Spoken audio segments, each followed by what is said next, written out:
नैना opticals, branded stylish नजर और number के चश्मे मिलने का बाएतमाद मरकज। जब मैं तो सालियात के पास ताबानी किराना के बाजू में मालेगा। बेसिकली जो है नासिक ग्रामीण पुलिस दल की ओर से हमने बहुत सारे स्कूल्स को रिक्वेस्ट किया था।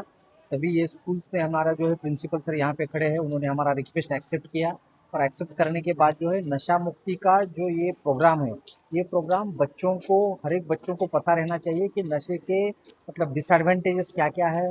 आजकल जो है ये यंग जनरेशन कहाँ जा रही है, तो यंग जनरेशन में स्कूल्स में पढ़ते समय, कॉलेज में पढ़ते समय सबको क्या ध्यान रखना चाहिए, कैसी सावधानता उसकी बरतनी चाहिए और एग्जैक्टली कैसे होके हमको आगे लाइफ में जाना चाहिए, क्योंकि ये यंग जनरेशन ही भारत का भविष्य है।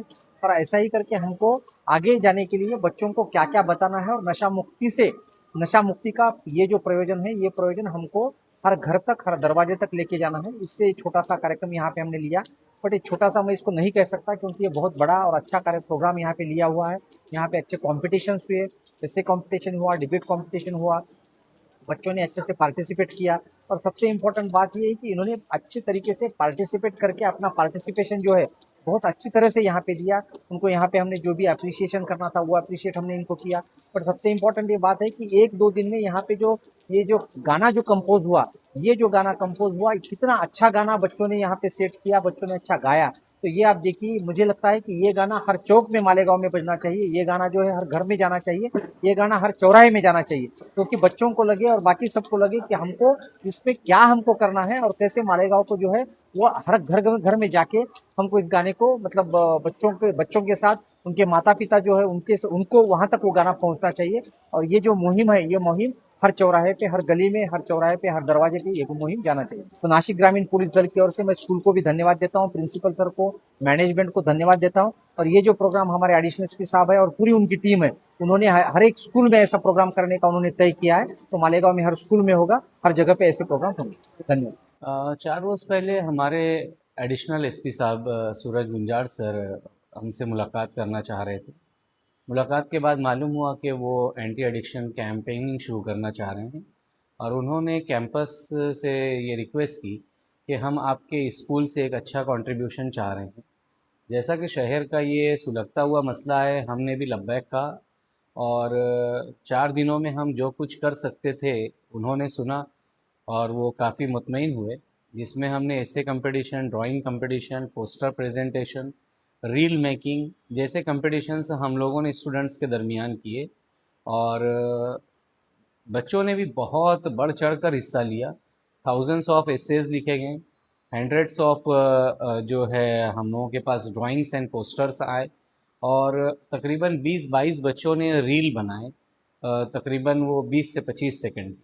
उसमें जो बेस्ट 3 थे हमने उनको यहाँ प्राइजेज़ भी दिया है और एक हमने कैंपस की कल्चरल कमेटी की तरफ से, जिसके इंचार्ज हमारे ओसामा सर हैं, तनवीर सर हैं, इन लोगों ने बहुत ही अच्छा एक गीत लिखा, उसको कंपोज़ किया और 2 दिनों में शहरियान से एक अपील की गीत के ज़रिए कि वो नशा मुक्त मालेगांव बनाने में घरों से निकलें और साथ जुटें डिपार्टमेंट के। तो ये सारी एक्टिविटीज़ यहाँ हुई। नशा मुक्ति के खिलाफ इससे पहले भी काफ़ी कैंपेन हो चुकी है। इस टाइम ये कैंपेन स्टार्ट करने का आपके ज़हन में कैसे? आपको मैं बताता चलूँ कि यूनिवर्सिटी, यूजीसी और हमारा बोर्ड ये टाइम टू टाइम हमें जीआर्स भेजता ही रहता है और हम अपने कैंपस में, अपने कैंपस के अतराफ में ये कैंपिंग करते रहे हैं। लेकिन इस लेवल पर जाके डिपार्टमेंट के साथ एसोसिएट होकर उनसे कोलैबोरेशन करके हमने यकीनन फ़र्स्ट टाइम ये कैंपेनिंग की है, वरना हम ये कैंपेनिंग हमारे कैंपस स्टूडेंट्स के साथ करते ही रहते हैं। आपको मुझको बताते हुए बड़ी खुशी हो और मुसर्रत हो रही है कि हमने यहाँ पर एएमटी हेल्थ केयर सेंटर बनाया हुआ है, जिसमें कंटिन्यूअस हम बच्चों की मेंटल हेल्थ पर काम कर रहे हैं। उनके इश्यूज़ को, ग्रीवियंसेस को सुना जाता है और हमारे पास काउंसलर्स हैं, उनकी काउंसलिंग की जाती है। बच्चों को जो डे टू डे के प्रॉब्लम्स हैं, उससे वो जो प्रॉब्लम्स फेस कर रहे हैं, वो जब शेयर कर रहे हैं तो हम उस पर रिसर्च करके बच्चों के साथ हम काम कर रहे हैं उस पर। जैसा कि मैंने बताया कि मेंटल हाइजीन का मसला, कि हम मेंटल हेल्थ पर काम कर रहे हैं। यूनिवर्सिटी ऑफ पुणे का ये बड़ा इनिशिएटिव है कि वो हर कॉलेज को बाउंड कर रहा है कि आप स्टूडेंट्स की मेंटल हेल्थ पर काम करें, और हमारे पास ऑलरेडी वो सेटअप मौजूद है, हम पहले से वो काम कर रहे हैं। तो एनएपी के अंदर जो senior colleges, junior colleges, high schools हैं, इन तमाम को बाउंड किया गया है कि स्टूडेंट्स के हेल्थ के लिए आप कोई ना कोई इनिशिएटिव लेते रहें, जिसमें ड्रग्स से उनको बचाना, अवेयर करना भी एक अहम मुद्दा है। और ये इन हाउस हो रहा था, बस अब ये सिटी लेवल पर पुलिस डिपार्टमेंट के कोलैबोरेशन से हम फर्स्ट टाइम आए हैं। इसमें एसपी साहब जो है उनकी भी शिरकत हो गई, एडिशनल एसपी जो है उनकी भी शिरकत हो गई, तो इसके बारे में क्या कहिए? ये देखिएगा कि एसपी साहब ने जो कुछ भी हमसे एक्सपेक्ट किया था, चीज़ें उससे कहीं ऊपर उनको मिली, तो फिर उनका ये इरादा हुआ और उन्होंने कमिट किया कि वो program complete start to end यहाँ मौजूद रहेंगे।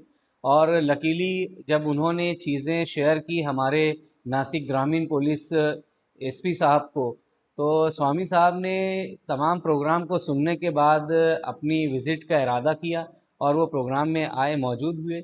आप जब भी कोई मस्जिद काम करने के लिए खड़े होंगे तो आपको सपोर्ट हर तरह से सिस्टम देता ही है, और हमारे काम को ही देखकर डिपार्टमेंट ने इतना वक्त हमारे कैंपस को दिया। स्कूल प्रोग्राम का जो बेस्ट पार्ट एक डिबेट, तो इसकी तैयारी किसने की और ये किस तरीके से ऑर्गेनाइज किया गया डिबेट? हमारे पास जो आर्ट्स फैकल्टी मौजूद है, उसमें डिपार्टमेंट ऑफ पॉलिटिक्स जो है, डिपार्टमेंट ऑफ पॉलिटिक्स जो है वो सोशल इश्यूज़ पर डिबेट करते ही रहते हैं। हमारे बच्चे प्रिपेयर हैं, जो सोसाइटी के प्रॉब्लम्स हैं इस पर वो रिसर्च करते ही रहते हैं। और जब उनके सामने प्रपोज़ किया गया कि आप अगर 2 दिनों में एक डिबेट ऑर्गेनाइज़ कर सकते हैं, तो हम एक डिबेट कंपटीशन भी इसमें रखते हैं। जो कंपटीशन कहना सही नहीं है, इसको हम लोगों ने डिज़ाइन किया कि सोसाइटी और इंडिविजुअल दोनों को ही हम एड्रेस कर सकें। इस मौजू को जब डिपार्टमेंट को पेश किया गया, डिपार्टमेंट ने कहा कि 2 डेज़ में हम अपना बेस्ट जो कुछ है हम परफॉर्म कर देंगे। और अल्हम्दुलिल्लाह जब स्टेज से बात आई तो ये समझ में आया, हमारा यूथ, हमारे जो स्टूडेंट्स हैं, वो शहर में जो भी मसाइल हैं, हर मसाइल पर विदाउट प्रिपरेशन बात करने के लिए तैयार हैं, क्योंकि दे आर ऑलरेडी प्रिपेयर्ड। अब वो मैच्योर्ड इनफ हो चुके हैं, सोसाइटी को रीड करते हैं, प्रॉब्लम्स को वो नोट डाउन करते हैं और सॉल्यूशंस भी सुझाने के लिए वो काबिल हो गए। और एजुकेशनल आउटकम यही होता है। जो हम समाज में ख़राबियाँ देख रहे हैं वो भी एजुकेशनल इंस्टीट्यूशंस का फेल्योर है, और जो अच्छाइयाँ आप देख रहे हैं कि हमारे बच्चे जो है 2 दिन में इतना हेल्दी डिबेट करके जो मुजाहरा उन्होंने किया है, ये भी हमारा जो एजुकेशनल इंस्टीट्यूट का अचीवमेंट है। स्कूलों में देखा जाता है अक्सर के बच्चे जो है वो स्मोकिंग करके आते हैं या गुटखा वगैरह खा के आते हैं। आप अपने स्कूल लेवल पर इसके खिलाफ किस तरीके से काम करते हैं? स्कूल लेवल पर काम करने के लिए हमारे यहाँ हर स्टूडेंट का मेडिकल चेकअप होता है, और उनके जैसे ही ओरल और डेंटल चेकअप होते हैं वो बच्चे आइडेंटिफाई किए जाते हैं। और मैंने बताया कि एमटी हेल्थ केयर सेंटर के ज़रिए उनकी काउंसलिंग की जा रही है, और काउंसलिंग के ज़रिए बच्चे बहुत आसानी से ये चीज़ें छोड़ देते हैं। काउंसलिंग क्या है, एक पेरेंटिंग का पार्ट है, और पेरेंट्स नहीं कर पा रहे हैं अगर, और इंस्टीट्यूशन अगर उसको कर रहे हैं तो उसका मज़बूत असर आएगा। पेरेंट्स भी बच्चों के साथ अगर टाइम देने लगे और इंस्टीट्यूशंस भी इस तरह का इनिशिएटिव लें तो ये मसाइल हमारे हल हो सकते हैं, और ये बात जग जाहिर है, और हर इंस्टीट्यूट इसके लिए कुछ ना कुछ कोशिश करता ही है। इस इंस्टीट्यूट का नेक्स्ट स्टेप क्या होगा? इस इनिशिएटिव को नेक्स्ट स्टेप कहना तो नहीं दुरुस्त है। ये हर मुसलमान की समाजी और मजहबी जिम्मेदारी है कि वो बुराइयों से लोगों को रोके। तो ये कोई 1-2 दिन के करने का काम नहीं है, ये हमारा लाइफ टाइम वर्क है। हमको लोगों को अच्छाई की तरफ बुलाना है, हमें खुद अच्छा होना है, और लोगों को बुराइयों से रोकना है। और बुराइयों से रोकना आसान काम नहीं है, उसके बाद भी हमें ये करना चाहिए।